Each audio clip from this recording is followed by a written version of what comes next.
we go. So, welcome everyone, now that we've found you.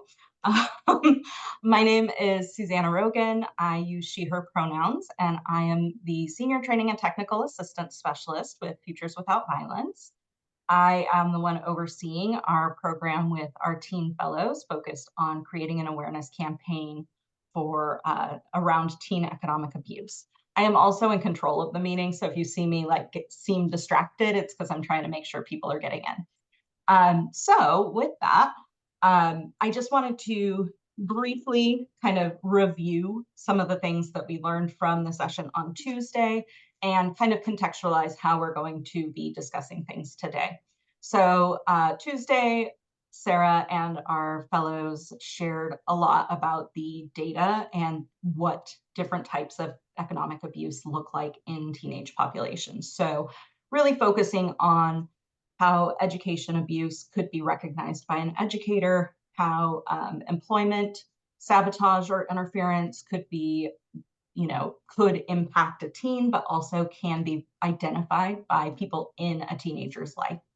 So with that, what we really wanted to do with this second session is put that in kind of a broader context of comprehensive sex ed. So we know that sex education looks different across this entire country. And we wanted to provide some actual operationalized ways in which you can incorporate different healthy relationships tactics into some of that education, but also some creative ways that you can introduce it into like health education that is not necessarily as comprehensive sex ed as you would like. So with that, I'm going to have our panelists introduce themselves. And I'm going to start off with Shale, because you are right, and your dog. Yes, this is Cooper. We are cutting into his normal snuggle time. So I'm Shale Norris. I'm the founding executive director of Safe Bay, and I'm based in Maine, and my pronouns are she, her, hers. And anything else? Okay. No, you're good. Victoria, would you like to introduce yourself next? Sure. Hi, everyone. My name is Victoria Ogunleye, she, they pronouns. I'm based in Baltimore, and I'm the digital sex education manager for Amaze.org. Oh. All right, and Christopher? Hi, everyone. I'm here from Berkeley, California. My name is Christopher Pepper. My pronouns are he and him. I'm a teacher on special assignment with San Francisco Unified School District, where I help implement sex education lessons in our health ed classes in middle and high schools. And I write a newsletter called Teen Health Today, and I'm working on a book called Talk to Your Boys to help parents have better conversations with teenage boys. Thank you. We're excited about that book. And Daniela. Hi, everyone. My name is Dr. Daniela Thorne. I am the Associate Director of Sexual Health Education at Advocates for Youth. I am hailing in from the Catskills, New York, and my pronouns are she and hers. I did not realize you were in the Catskills, but I love it. So we're actually going to start with you and just give us kind of an overview of what is, when we say comprehensive sex ed, what is that? Yes, so comprehensive sex ed is typically K through 12 health education, right? And it is age and stage appropriate. It's medically accurate. It's overviewing knowledge, skills, and attitudes around health, around bodily autonomy, around relationships with people, interpersonal or romantic. And so it's really ideally comprehensive sex ed would go across the lifespan. But when we think about school-based sex ed, it's K through 12. And oftentimes when we hear about sex ed, many of our young people are only getting it ninth grade for the first time and the only time. And so there's a lot of missed opportunity for us to be ensuring that they're building their capacity around making healthy decisions around their health from K through 12. And so that's what comprehensive sex ed is. Thank you. Did anyone want to add anything to that definition? I can jump in. I think just the word sex ed, I think sometimes throws people a little bit because a lot of people have experienced some kind of sex ed. And one of the things that has changed is that there's just so many topics that are covered in sex ed now. So I really think a lot of the time that we spend in sex ed classes is really about healthy relationships and personal values and communication. We spend a lot more time on those topics now than we did a generation or two ago. So I would just encourage people to have a broad mind about what can fit in that category of like relationships and sexuality education. It is really comprehensive. Thank you. I love that because, I definitely hail from the generation where it was just slides of things I didn't want happening to my body. And so I really appreciate that there's this full life scale approach or full, lifespan approach, but also that it's not just the act of sex, it's actually like all of the communication and decision making that leads up to sex and relationships and the communication pieces. Yeah, and I'll just add, when we think about it, so it's also scaffold, right? So in lower elementary, we're having conversations around personal boundaries. Is it okay to borrow someone's pen? You don't just take their pencil, you ask to borrow their sharpener, right? And so in later elementary, you might have conversations around bullying and puberty. And so it's scaffolded, like we're certainly not talking about coercion and defining that at kindergarten, right? That might be more of a high school conversation. But everyone could agree, right? The simple things that you teach your young person, you ask, you say yes, you say please, you say thank you, may I borrow? Those are things that are included in comprehensive sex ed. But to Chris's point, people oftentimes immediately think, oh, you're teaching kindergartners about sex. No, we're teaching them how to be kind. We're teaching them empathy. We're teaching them boundaries. And all of those things are like literal life skills. So that's what comprehensive sex ed is. Yeah. Good, Yeah. thank you. Thank you. The only thing I wanted to add too is that not only over the lifespan, but that I think a big shift that we're trying to, promote and talk more about is I'm gonna run student upstairs because autonomy. I have a webinar I'm listening to. You might want to mute Amy for Suzanne. Yeah, there you go. Yeah, Um, thank you. Being able to engage students as leaders, as culture changers, as really being invested in the conversation too, so that it's not just in the same, tack that is so normal and so conditioned in school where they're just being talked to, even if it's discussional in class. There need to be all kinds of follow-up opportunities, awareness raising activities, and things that students can really buy into to make that comprehensive piece. So there's not just one messenger, there's multiple messengers, there's scaffolded messaging, all of those things. Yeah. I think so I came into comprehensive sex ed as like coming from the sexual violence prevention space. And it was really made apparent to me when I worked at a school in rural Nebraska. And we were doing a presentation, the health educator and myself, I was talking about consent. The health educator was talking about safer sex, right? And so handed out condoms, and I could never get out of my head that the guys in the session were all like, taking the condom out of the wrapper, trying to put it over their head, trying to pull it all the way up their arm.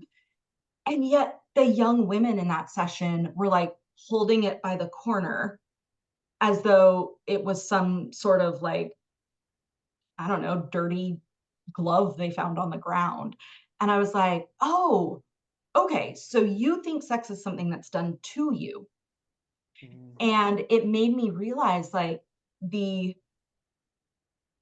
to have these conversations, people have to have a basis of language and shared knowledge around these topics to even be able to have these conversations. And so it made my work a lot harder as well, because people wouldn't even realize that they had been assaulted until they were maybe talking to a friend that had been through like a course with my office or a peer educator with my office. And that peer educator was like, hey, actually, that wasn't consensual. Are you okay? And it wasn't until then. And so having that basis of knowledge is actually a protective factor for young people in general, and also college students in particular that I was working with. So I gave my reason, but Victoria, I'd love to bring you in and ask you why you believe comprehensive sex ed is important. Yeah, I think just going off of what Daniela said and what Chris said is we are building curriculums where young people are learning how to just grow up and really have that bodily autonomy over themselves. And I think for me, that's where I start off, and I believe comprehensive sex ed is very important. Because we have to teach young people to make decisions by themselves and make the best decisions for themselves. And we want to give them all of the information that they need to make the decisions that is best for them, not what they think is best that their parents would like or their friends or what the media may tell them, and also not limiting information. We can't just give them half of the cake. We got to give it all of them. Let them know what they like, what they don't like, what any risk that they can possibly be in, depending on any types of activity that they're gauging into or decide not to engage into. So it's kind of like giving them the entire package, and then they're saying, well, I choose this and I choose this, I choose this. Everything else, I can leave it alone. And then I think it's also really important for young people to see themselves represented. So, for example, like to know that their sexuality is represented, or they're learning about sexual identity and comprehensive sex ed that relates to how they grew up and their race and ethnicity, and it's also free of stigma. So, with the comprehensive and inclusive sex ed, young people are able to get all of that. And it's just not the basic sex ed where we're teaching about anatomy and then we teach about pregnancy prevention and then barrier methods. It's really life skills, which is funny because I don't think that like there are a lot of life skills programs anymore in schools. And I think I might be the youngest one on the panel, but even by the time I know I was in high school, it was gone. So like this is also kind of where sex ed comes in and it being comprehensive for sure. And I'll pass it to anyone if they wanted to add on to what I said.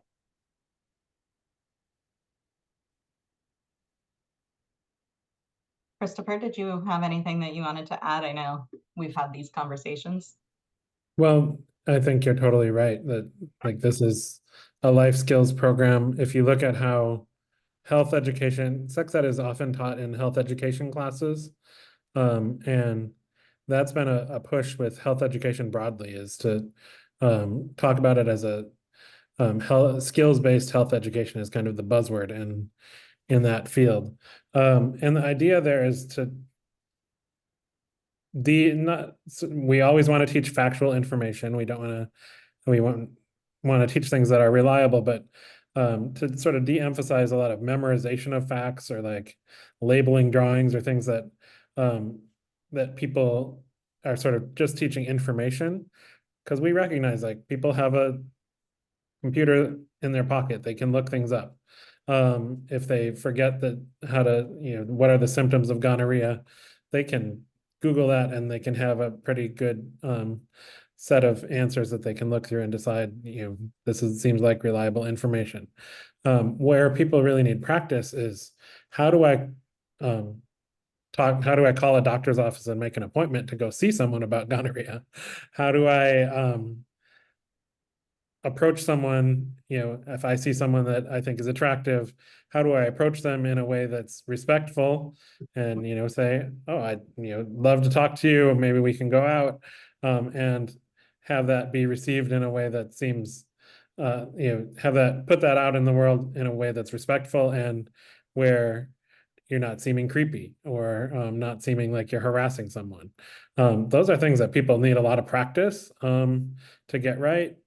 And there's so many elements of skills that go into healthy relationships and figuring out consent and sexual decision making and being able to say, yes, I want to do this thing. No, I don't want to do this other thing. Those are all things that require a lot of emotional intelligence and a lot of communication skills and really benefit from a place where you can practice, where you can make mistakes, where you can get some guidance and gentle correction of like, maybe try it this way instead. And I think there's all that can happen in a skills-based health education or sex education course. Thank you. Yeah, those skills are absolutely crucial. I'm just thinking about all the conversations that I've had with students in the past, and knowing how important all of those pieces are. So the next question Shayla, I'm gonna ask you, because I know you are in a space that's not like, I don't know the laws there in terms of comprehensive sex ed, but I know that there are challenges just because I've been in similar landscapes. What are some of the challenges that you have faced around implementation? And what are some of the solutions you've come to in terms of getting around those challenges and barriers?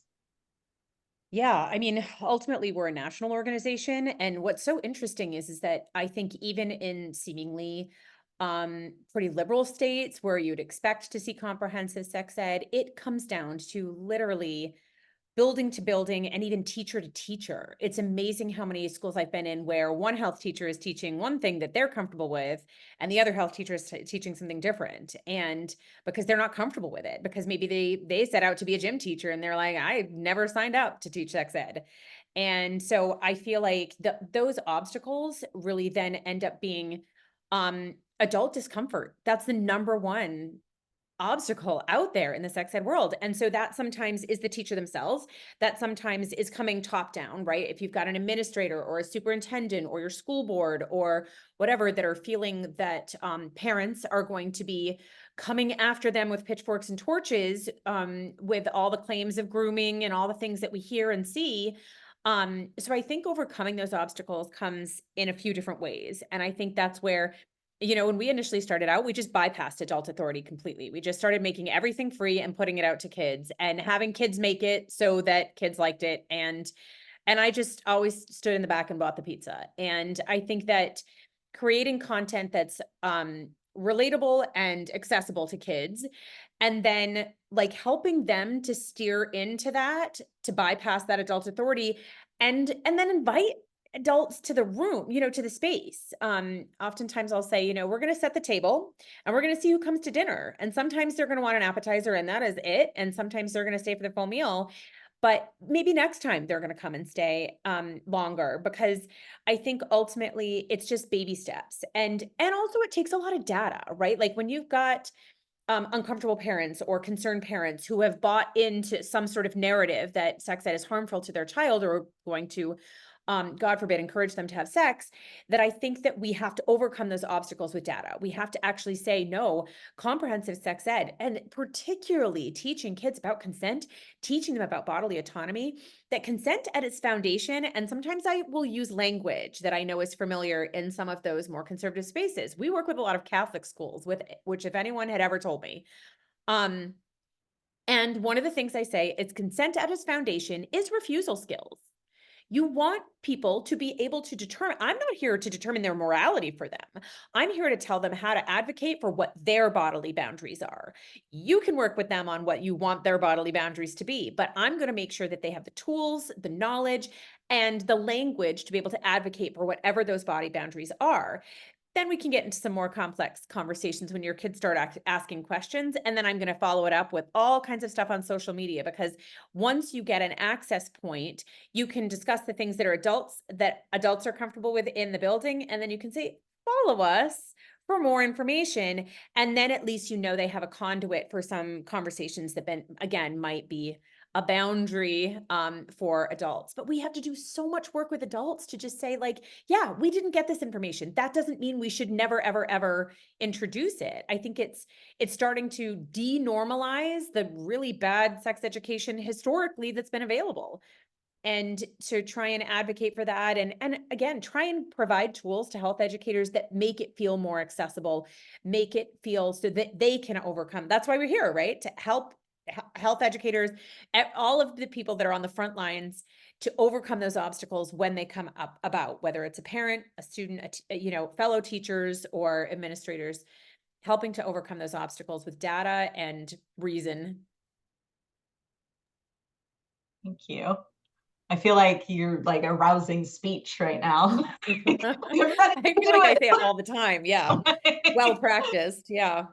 But No, it's I true. appreciate it. It's true. Every school you go into, you do not know what environment you're facing, so you might as well have those talking points like ready to go. I love it. I love it. And Christopher, I see you came off mute, and that's great because I was actually going to ask you, you are in one of the blue states that Shale talked about. What are the barriers that you face or the challenges you face for implementation?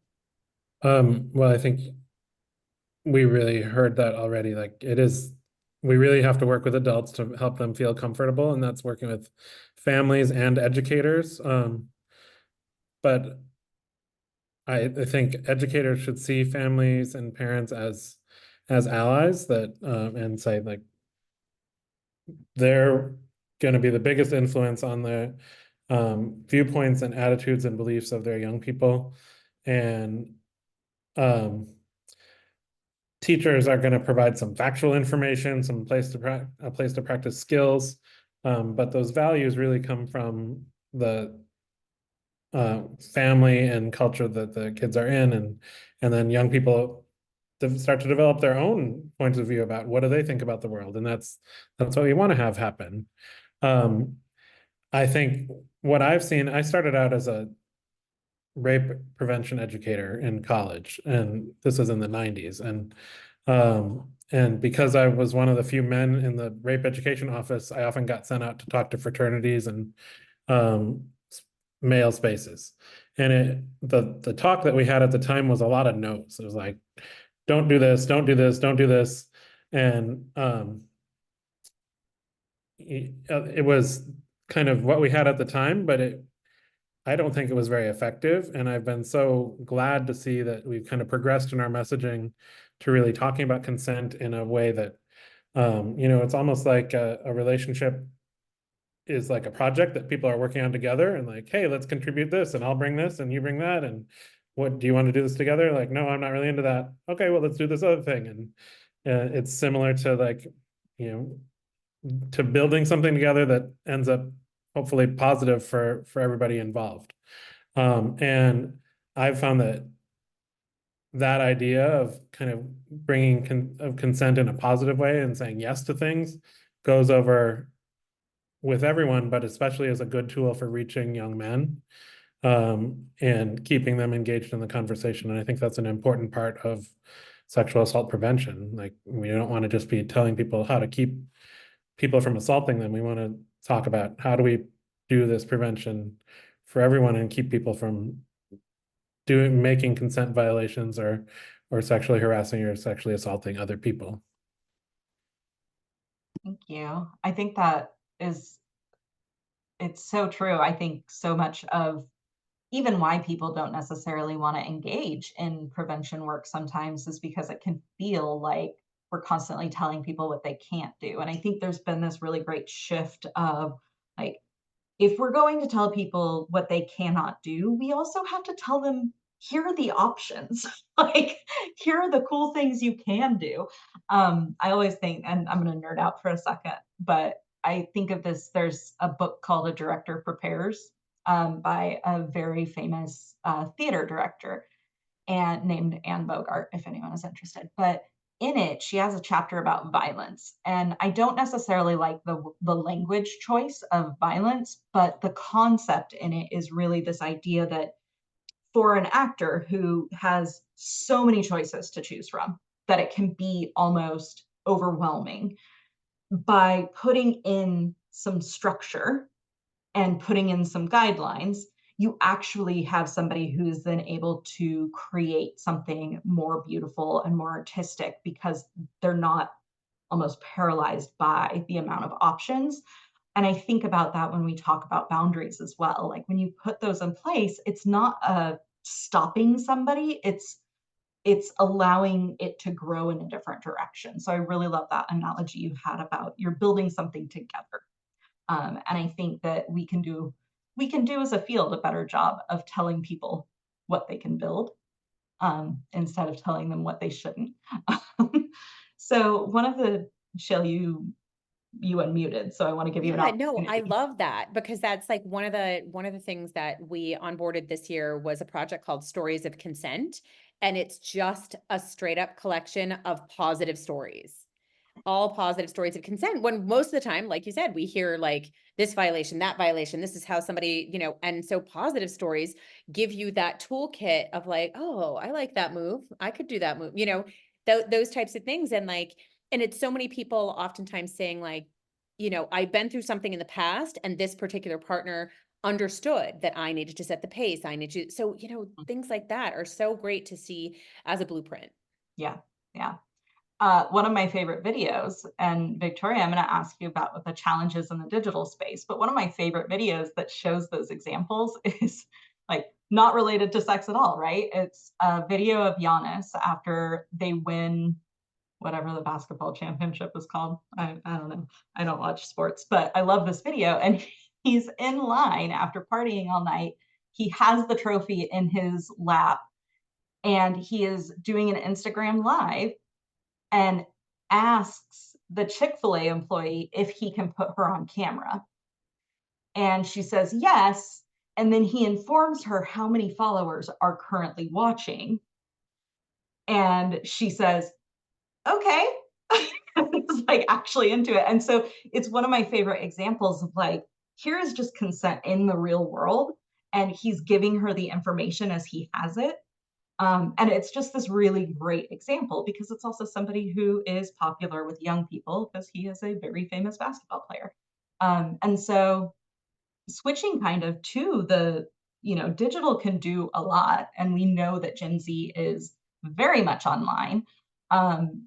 What, Victoria, what are the challenges in the digital space, but also what are the benefits of being, in this field working in digital work? I do like that video of Giannis. I'm very aware of it. And I also do the same thing. I am constantly pointing out moments of everyday life where that is consent. And I'm like, see, that's consent, like right there. So I definitely agree. And challenges. I would say the biggest challenge that I'm facing currently definitely has to do when it comes to being like shadow banned and silenced and censored and not being able to like run effective campaigns the way that you might if it's for like a clothing brand or something like that or advertising because it is sex education, especially when it's geared to younger people. So at Amaze, we don't have an age range. However, it is for adolescents.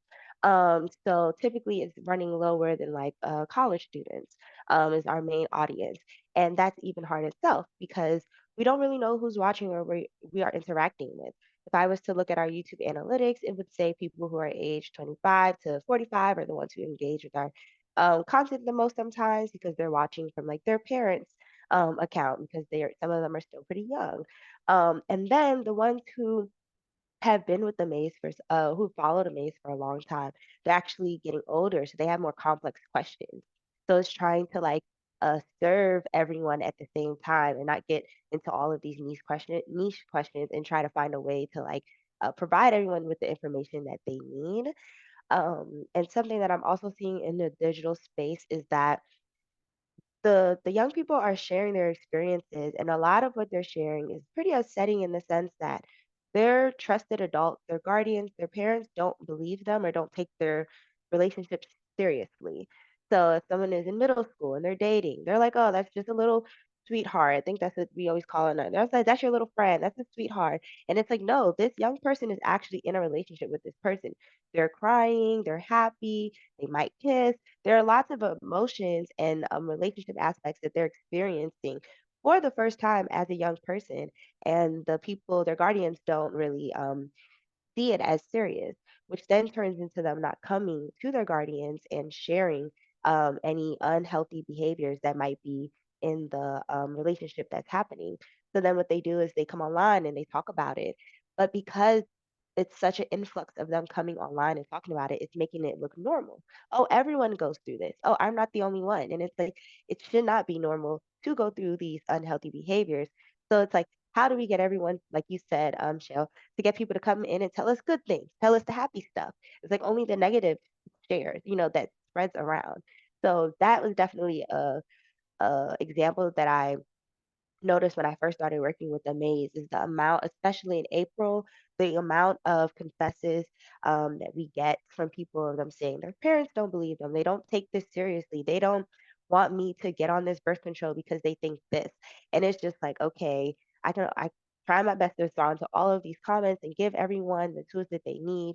And then you get blocked or you get censored when you're trying to put out a video, and you might have to change the language or spelling of stuff, which then just makes it like it feels like it's taking away from the original plot of what you're putting out when you have to spell like vagina with the at sign or stuff like that. And yes, like you said, we talked about typos earlier. They understand it, but it just seems like maneuvering so much just to give them this information that they should have, and finding people who are in the public eye who are promoting healthy relationship habits as well. Once again, most things that are negative and unhealthy, they are the ones that go viral. They are the ones that people interact with and pay attention with, and people use those as foundations. And the ones that are healthy, that people always find excuses for why that's not true, or maybe that person or influencer is not as popular as the other one. So now it's like, okay, trying to partner with people who do have a positive platform and they are in healthy relationships or having healthy experiences, so that young people can realize like the negative is does not need to be the normal. Like, how do we shift what the normal is? And I feel like that's definitely a challenge when we are in the digital space. And then some of the successes or what works well is the fact that you never know who's gonna watch your video.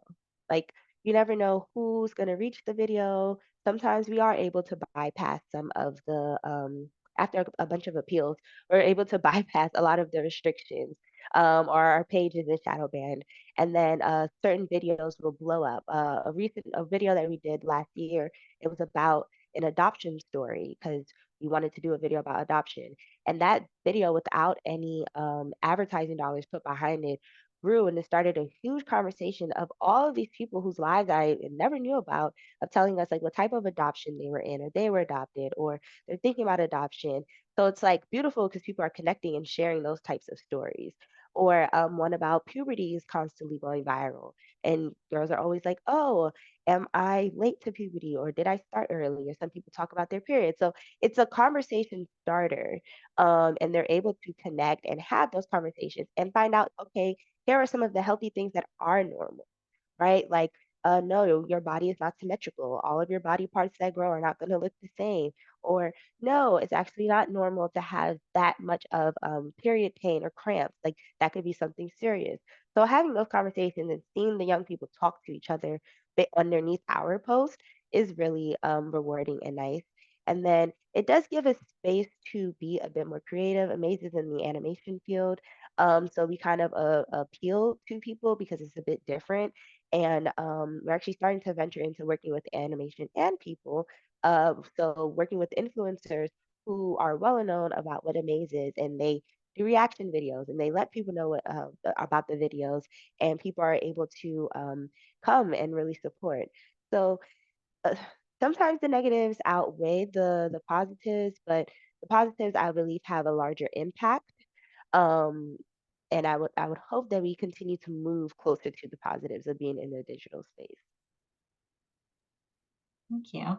I know, Shayla, you were sharing some of the challenges of the digital space earlier, if you wanted to jump in on that question. Well, one of the, yeah, I guess there's always positive and negatives in the digital space. And I think, but as I mentioned before, one of the things that I think is the most positive about the digital space is that it can be the thing that helps us overcome adult discomfort and make sure that information is really accessible and right at the fingertips of kids, which also means bad information can be right at their fingertips as well. And so helping to overcome that, and also helping, I always try to point out that the power that they wield online too, right? Like whether it's sexual or just kindness, just, again, making sure that whatever they're doing online is reflecting who they are and not trying to tap into the anonymity of online and making it feel like they can say whatever they want because they're in a digital space. But in particular, we were talking earlier about we have a consent themed clothing line, and it does involve underwear, some of it. And it's very G in terms of underwear, but it does have like consent messaging on it. But that sometimes gets us into troubled spaces on TikTok, because we were doing a live and got banned on TikTok. And it was brief. We appealed. It was over quickly, but not without heart attacks all around for our social media team. And so I think that things like that, yeah, it's quick and easy to get shadow banned. If you forget to do that at in the middle of your vagina, spelling, then you could quickly get into some big trouble. And that's a really unfortunate space. I don't begin to know how to undo those algorithms, but I think, it's something we're all cautious about. But thankfully kids do know what all of that is, how to quickly overcome. They know what that spelling means, SEGGS, they know what it means. So that's the nice part, is that at least we have a vernacular that works, so that we can still have good conversations online. And Daniela, I want to bring you in because you haven't talked about the challenges, but I know that you were working in schools before too. So what are some of the challenges you might be able to identify? And then we'll jump into the idea of what adults can learn and do. Yeah, I really agreed with everything that Chris shared, and what folks have been sharing thus far. I think, the hardest challenge is teachers' discomfort, and their perception of young people's readiness to receive the information. And the idea that they're not ready, they're too young, my baby would never. And it's like, your baby is. Okay, your baby is definitely having these conversations, and whether you have not given that young person a phone, you have them on a kid's Netflix account, when they leave that home and get on that bus, they are having conversations, right? And so I'm trying to get ahead of the curve in educating our young people. And I'll transition my response to how can adults learn to support these efforts. I think taking teachable moments, right? There are songs that your young people are listening to. There are things that they're seeing online that create these conversation openers where you can kind of get a gauge of how are they feeling. And this is particularly for young people that may be in your home. But I think even as educators, if you come in and you're like, what did you do this weekend? What did you see on TikTok? What's going viral? Why is Sexy Red going viral for her lyrics? What is that about, right?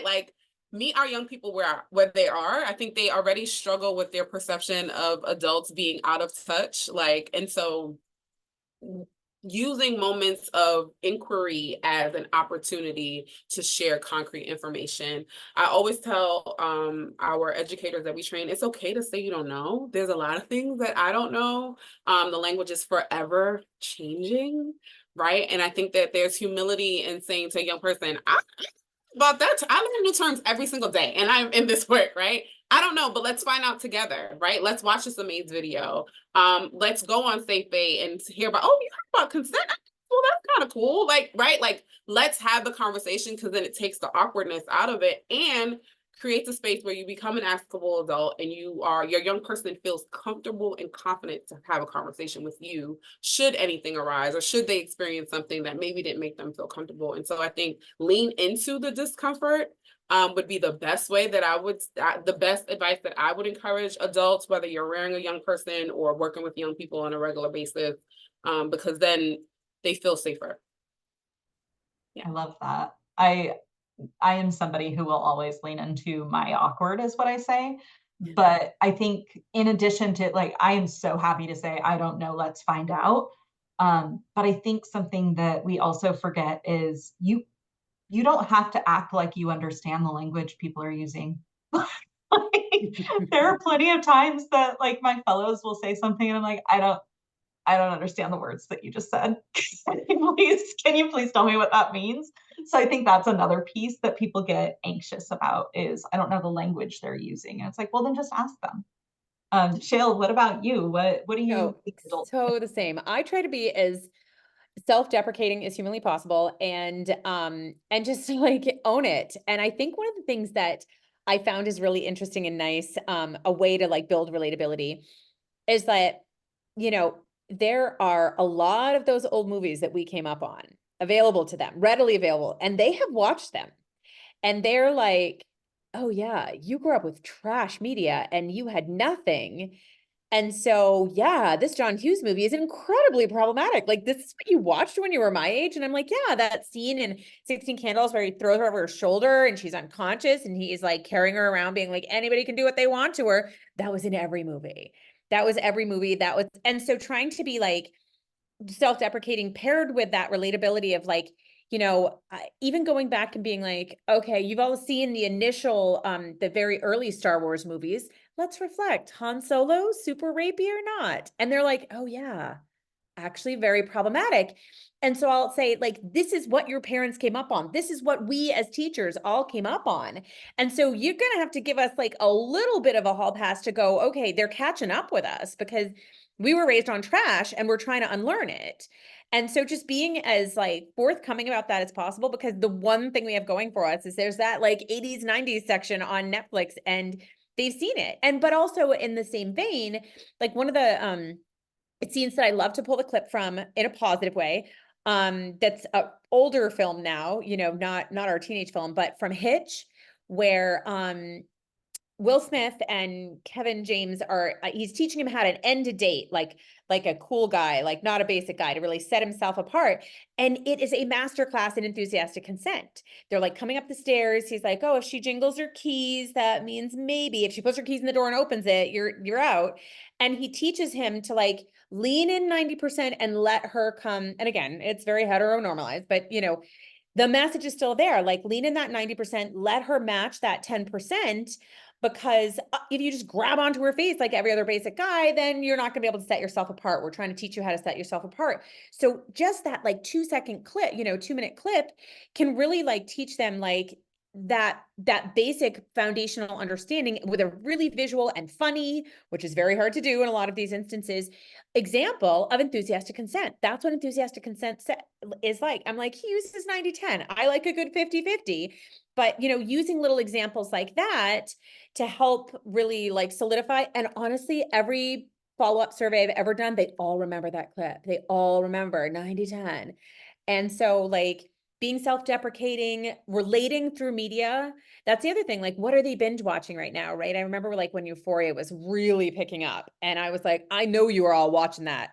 And it's not good. Like what is happening in those scenes is really not good. So I'm not telling you not to watch it, but can we break it down? Let's be conscious consumers of media. Let's find the problems, identify the problems, not mimic the problems. And they're like, all right, as long as we can still watch it.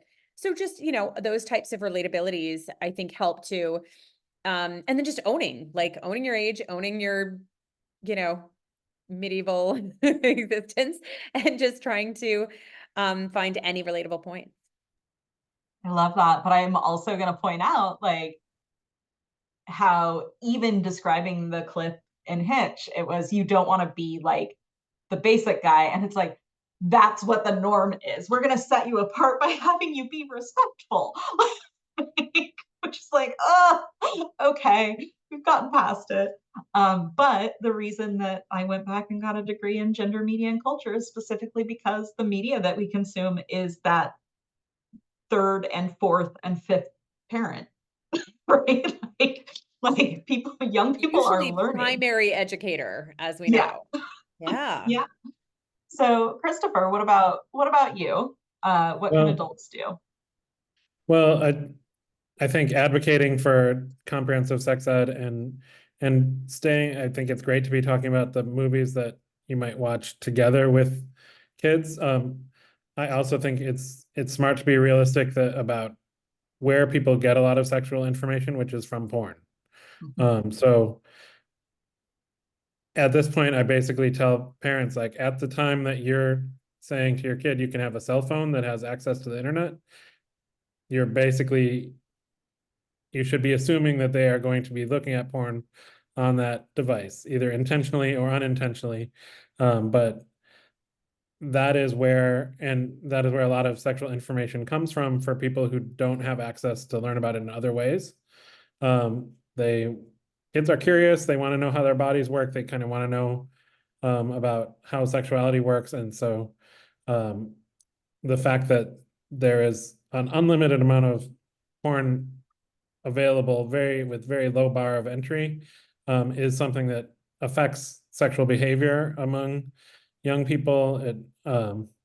There's been a lot of conversations about choking and how choking has become very mainstream. Mhm.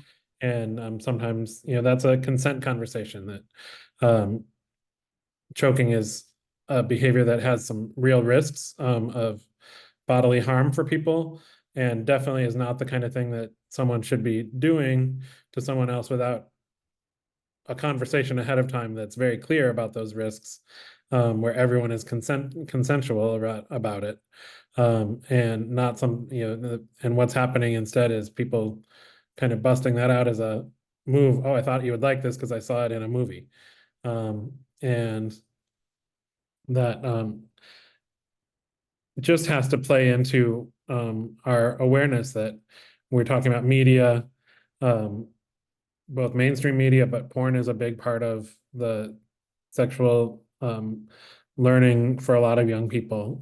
It is part of what they're looking at, and it's something that we can educate about, and something that having good comprehensive sex ed kind of acts as a counterweight to some of the messages that might be picked up in some porn that doesn't that people might see.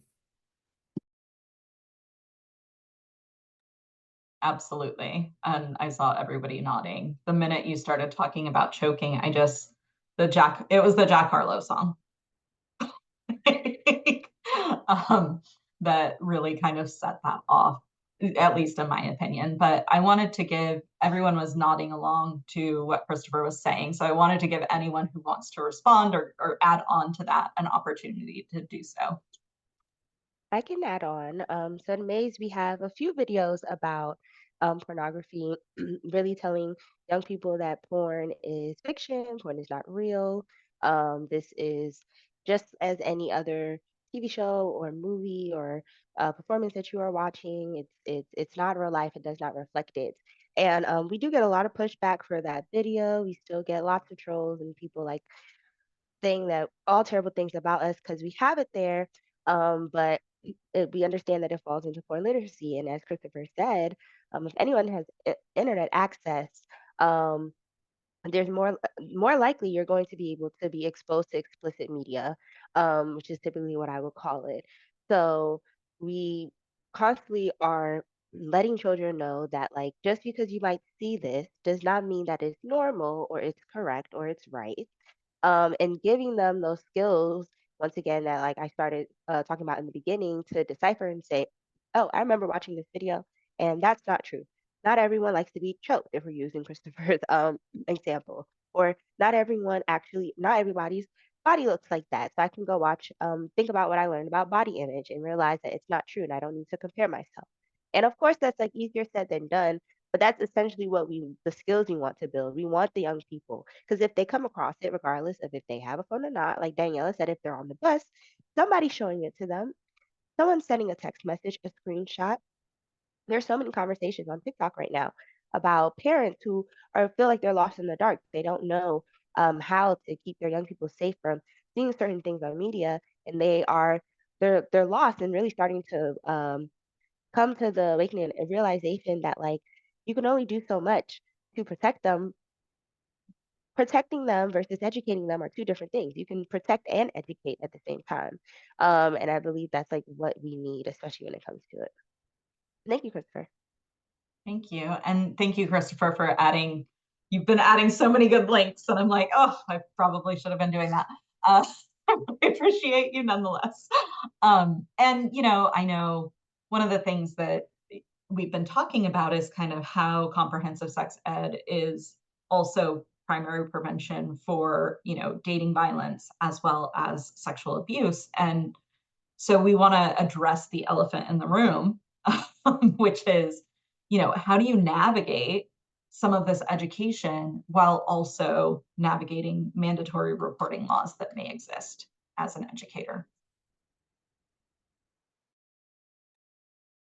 Well, I'm a credentialed teacher, so I'm a mandatory reporter. If I hear about a student who's abusing someone else, who's being abused, who's being neglected, those are all things that I would have to report. There's a lot of things that we can do in an educational setting to kind of make it safe for discussions. So encouraging people not to tell personal stories in the middle of class, to use, they can always talk about a friend. That's a common thing that people do if they want to, and sometimes it's genuinely about a friend, sometimes it's about them. It doesn't really matter. But mandatory reporting laws are there to protect kids. And I've been through that process of having to, report things. And I think it's good that we have those guidelines. I want children to be protected from harm. And I think if people are just wanting to discuss things or have theoretical conversations, or kind of know the guidelines around things, they should also be able to have those kind of conversations and not fear that like just talking about something is going to be reported. But if someone's actually being harmed or is in a real unsafe situation, definitely, I think it's good that we have adults who know how to get them the help that they need. And I'm always appreciative of the adults who can kind of step in and provide care for young people in those situations. Thank you. And I think, to your point, the hypotheticals, the friend of a cousin, kind of couching the stories in that and giving that information up front. But I also think that when you're an educator who is talking about these issues, you also become that safe person to talk to when something is wrong as well, which I think is important, but I wanted to make sure that we addressed that also. So we're coming to the end of our panel discussion, and we've talked about these different ways of integrating into, the lives of young people. And Victoria, you and I have been partnering a little bit on some videos that bridge your work with the teen economic abuse work. And so I'm wondering how do you think, in addition to the videos that we're working on, how do you think educators can bring in elements of prevention for economic abuse into the current work that they're doing already? Yeah, we are definitely working on a fun video. So when that's out, I hope everyone supports it. But I believe, right, we've been talking about terminology and language a lot, and I think to me this falls into personal safety and healthy relationships. And I would say those are in bodily autonomy and boundary setting and communication. So wherever a educator or sex educator is teaching those topics, they can also add in the information about economic abuse, giving them the definition of what it is, and then how that also can show up in their relationship. So for maids, we have a whole playlist that's called Personal Safety. We talk about sexting, we talk about sextortion, which is something new that we did a whole panel on last year. We talk about gender roles and stereotypes. We also have a video on money and gender norms, where we talk about why it's common for males to possibly make more money than people who might present female, why people who might be heterosexual have a harder time economically than people who identify as queer or in the LGBTQ plus community. So a lot of the topics that we have, it to me, it's easy to pull that in because it's there. Even if you're talking about birth control or barrier methods, if someone is withholding or stopping you from taking your birth control, we know that it's corrosion, and we know that that also can go into the economic abuse if that person was to, eventually possibly get pregnant when they did not intend to or plan to. So I think that's where we can pull a lot of that in. Um, and also teaching about the power and control wheel and constantly just cipher it in while we talk about all the other ways that it can show up. So when we're talking about healthy relationships, we're talking about relationships with our family members, relationships with our friends, relationships with our guardians, relationships with our partner, and then how that looks. How can you set boundaries? And what are some economic boundaries that you can have? So something I do see a lot in the digital space is I don't know how many times I'm begging young people not to give their partners their password for most things. I'm on my knees begging them, please stop giving people out your password. because they're young, and that it led to a lot of unfortunate situations for people. And because giving out passwords has become like kind of this new thing, then they're giving out passwords to a lot of things. And how many people have the same password to a lot of things? It's very important that because you need to remember it, right? It's so much easy access where it can turn into economic abuse. So um, I feel like just constantly preaching as a personal safety, but then integrating it in all of the different topics is how like a maze could do it, and how teachers who use a maze or any type of resources they use of just adding that layer there. Thank you. And Christopher, you also have been working, we chatted about the project when you did some of the training for us, for our fellows. So I want to give you an opportunity to talk about how you might integrate some of the economic abuse prevention pieces. Oh, I mean, one of the exciting things about sex ed and the way it's expanding is that it is able to take on new issues as they evolve and as they come to light. So I think this is an important new issue that overlaps with real life experience of young people, and is something that easily a teacher could incorporate into a unit where they're talking about healthy relationships, where you're talking about dating. And in California, we have a mandate as part of the regulations around sexuality education that we have to teach about human trafficking as well. So I could see this sitting, in that same area of the class where we're talking about healthy relationships, and then sometimes things that are not so healthy or that seem coercive, or where people aren't fully empowered and to make the choices that we want them to feel like they can make the choices they want to in their life. And I think this could fit very well into that kind of framing. And I'm so glad that the students are working on this and leading the charge on expanding that conversation. Me too. Daniela or Shale, did you have anything that you wanted to add to that? I think the only thing and it's a little bit, of again, an intersection with like workplace harassment. Like I feel like oftentimes, a lot of times when you see an economic abuse, or like it's in almost a workplace setting for kids, that kids are so vulnerable, much like on other marginalized communities in their first jobs, in service industry jobs and things like that. There is that potential there, again, that's sort of like an adult to younger person abuse, but again, framing it in those relatability ways, any places they might have seen it, and then they can then relate it back to, oh, is there like harmful power and control being exercised, not just in this adult at the workplace, but like, oh, I have this friend that, yeah, I guess they kind of the only way they can get a ride to the mall from their boyfriend is in exchange for things, or things like that, where they can like be really thinking about that economic abuse as it plays out in any relationship, adult or peer to peer. Yeah. And it's really important to also remember, like, there is peer pressure too, right? And so, especially when we're talking about education interference and sabotage specifically, friends are going to pressure their friends to skip school. But we're really talking about like when it becomes, something that is happening over and over, and it's being used as a way of controlling a person.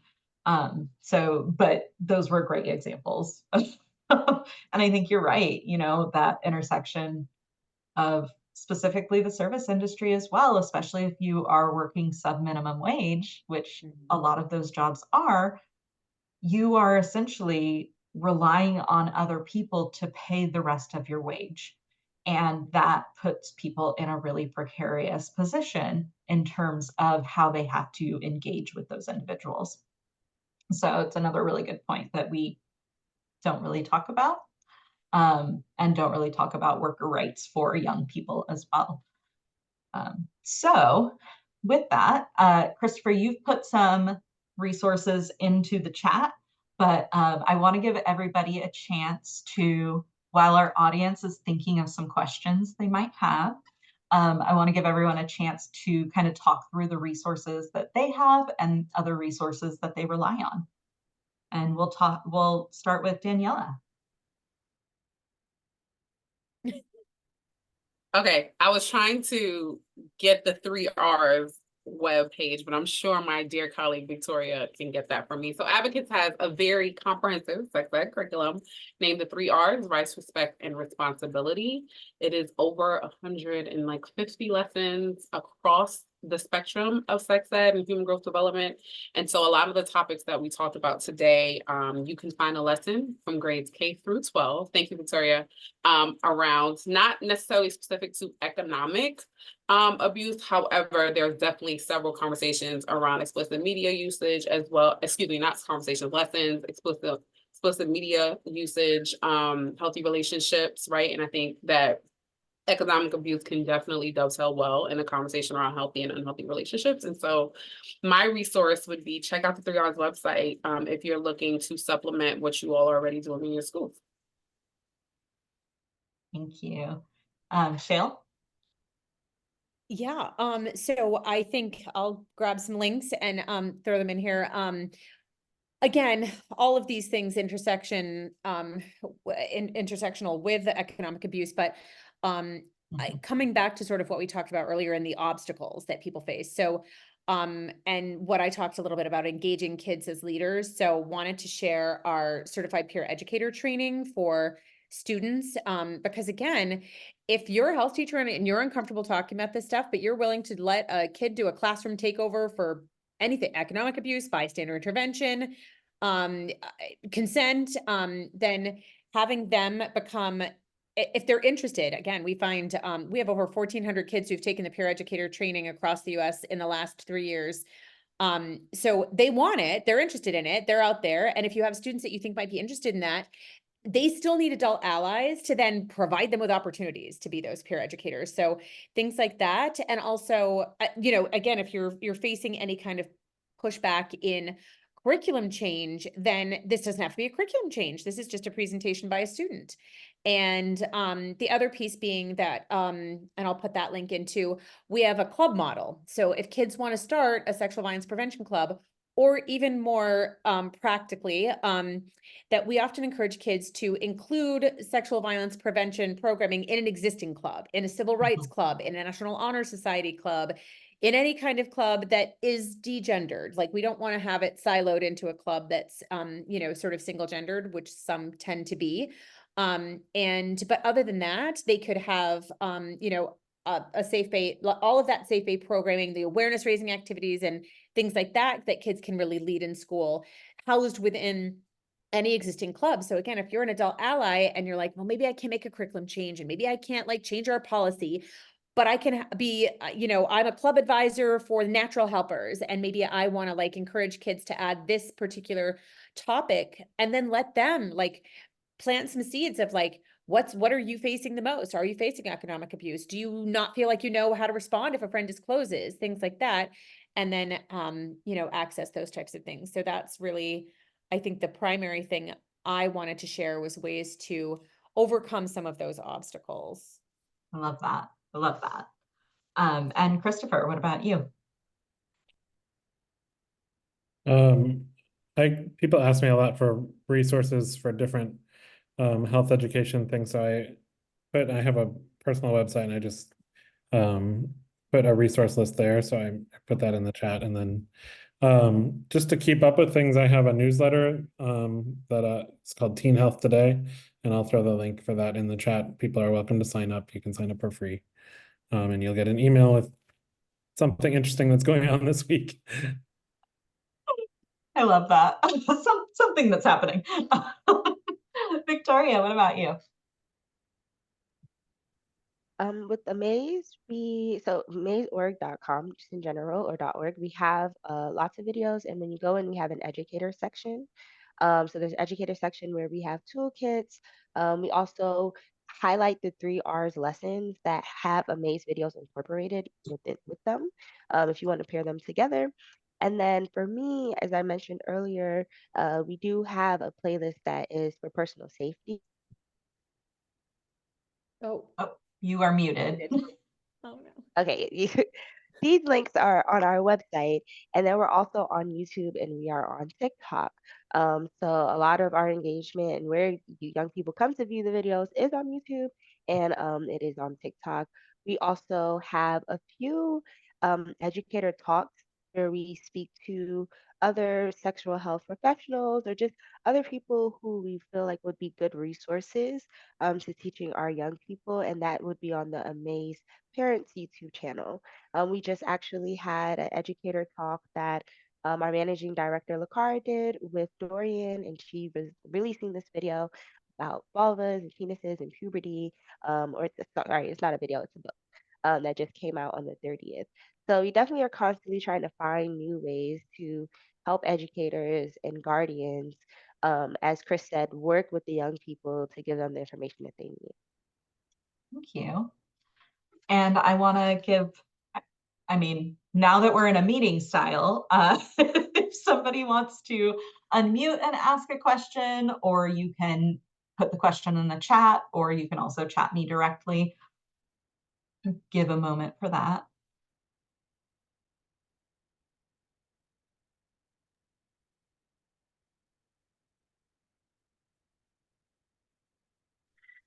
Hi, everyone. Thanks for having this. This is really great. I know I look really young and new, but this is my first year in health. I've been in FIAD for the last 24 years. I know. And it's a great move for me. I'm really glad I did. But I use a lot of these resources as a first-time person in this job, and it's really great that you offered this, and then like everything you give is like free. In the world of education, we all know that that's really hard, and me developing my stuff still is really hard, but like listening to this is like, okay, so maybe I shouldn't do that more because that's what the old people did, and now so just a lot in my head right now that's spinning, but thanks, this has been really wonderful. Thank you. I'm glad that I'm very happy that it's doing what it was intended to do. Was there anyone else? You don't have to shower us with praise, but you're totally welcome to.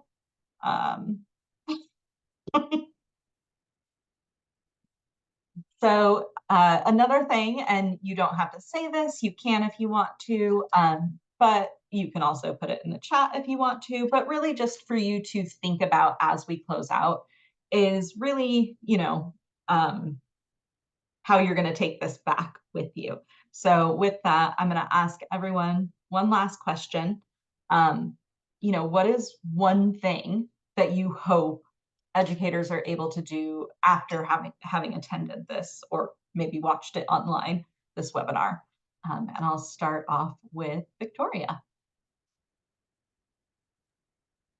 The one thing, can y'all go off of the point of this being a life skills essentially, and hoping that educators from this time together would find ways in everyday life to incorporate some of these lessons that we've shared, because that's really how we learn the best. So it doesn't have to be a complete curriculum. It doesn't have to be a homework assignment or a project.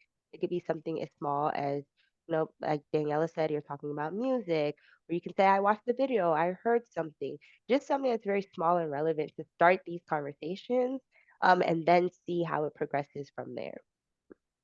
Thank you. Daniela, what about you? I would just say, be comfortable being a student. And if economic abuse is like a new term that you're trying to learn and wrap your mind around, particularly as it relates to young people, look at the resources, find a YouTube, find a one pager, be okay continuously being a student and learning something new. I mean, Sarah did the research and she and I are still learning, right? Shayla, what about you? I think I'll go back to where I started, which was like, get kids involved in leading it. I think also like, I love Daniela's like, be be learning, be out here learning right beside them and and be humble in that. But I think the more we can engage kids as those messengers themselves, then it's going to carry far outside of the classroom, and it's going to, again, that like Victoria said, like sink deeper. It's going to have those teachable moments inside and outside the classroom, and the more we can give them tools to you know, carry that outside the classroom, the more comprehensive it'll be. Yeah. And Christopher. If you're an educator who's here and you're feeling like alone, or you're feeling like this is all new for you, I would just encourage you to find someone else in your building, in your district, in your state, across the country who you know from the internet, somebody who's teaching and seems to have kind of the same vibe that you want to have, or is teaching kind of the same, with the same ideas in mind. I write a lot of lessons, and I know, like, I can write a decent lesson, but my materials always get better when I'm working with other people, when I'm sharing ideas. I love to see what other people are doing. I love to make something and then give it to someone else and they make it better. And then I can take it back and like say, oh, this is, I wouldn't have thought to do it this way, but this is great. So I think, you know, you're part of a community of educators who are moving this work forward. So participate in that community and really find your partners in that work, and things get better, and we're here with you. Thank you. So we are at the end of our second webinar. I want to first and foremost thank our panelists. You all are amazing. I'm constantly in awe that I get to work alongside you, and just really thrilled to be able to have this conversation. I think it's so important. In addition, I will be sharing out everything that was shared today, and I will share out the resources that we shared the last time. We also, our fellows built a little pamphlet for educators, so it's front and back. I will send that out. It will be up on the website, but you can download it, you can print it, fold it accordion style. Definitely had to think that through a lot more than I want to admit. But fold it accordion style, and then you can hand that out to people who might, other colleagues of yours, who may not have attended. So really encourage you to take advantage of all the free resources that exist, because, you know, there are incredible people doing absolutely incredible work. And if you have any questions, I am always available to talk. Shale, you are raising your hand and you're unmuted, so I want to make sure. I totally forgot. These kids are going to kill me if I forget this. I'm going to put in the chat too. We have 2 more days for students to apply to our Summer Activist Institute. So again, going back to getting your students involved, we have a totally free travel scholarships available, 3 days on the coast of Maine. We bring in 25 high school kids from all over the country to train them as advocates. And so they can do all the work for you and come back to your school and, and do classroom takeovers for you. Yes, you would want to come. Trust me. We have an amazing time. We have the most unbelievable, best kept secret campus on the coast of Maine. We do yoga on the beach in the morning, and the kids have an incredible time and learn an incredible amount. And we have amazing presenters that come in and train them. So I completely forgot to mention it before, so I'm just getting it under the radar. And please, if you have a student that you think might be interested, share it with them quick. All Yes, right, I'd love to do the educator version. Somebody fund that. I'll do it. Yeah. Is that something that may be opening up to middle school, is one of the questions before we go? I haven't opened it up to middle school yet. I still have a lot of like phone calls with nervous high school parents sending their kids off to like a college campus setting for 3 days. So we haven't quite opened it up to middle school kids yet, because it is traveling independently too. So I think we might have to do like something, and again, it is all funding contingent. The only reason I'm able to do it is based on funding. But I would have to do that in more of like a local setting. So we weren't putting kids on planes that were too young to do that. So, but I would love to do that. There's a reason we did our fellowships and I was the one who traveled. Our team traveled to the places. So yeah. All right. Well, with that, I will be sending a follow-up email with all of this amazing information. do not hesitate to reach out. And if our, if our panelists are also okay, I will include their emails as well in the follow-up email also. So be on the lookout for that. Probably early next week, if I'm being honest with myself. But thank you all for our panelists, and thank you all for attending. I hope that you were able to get something that you can take back to your classroom. Thanks, y'all. Thank you so much. Have a good night.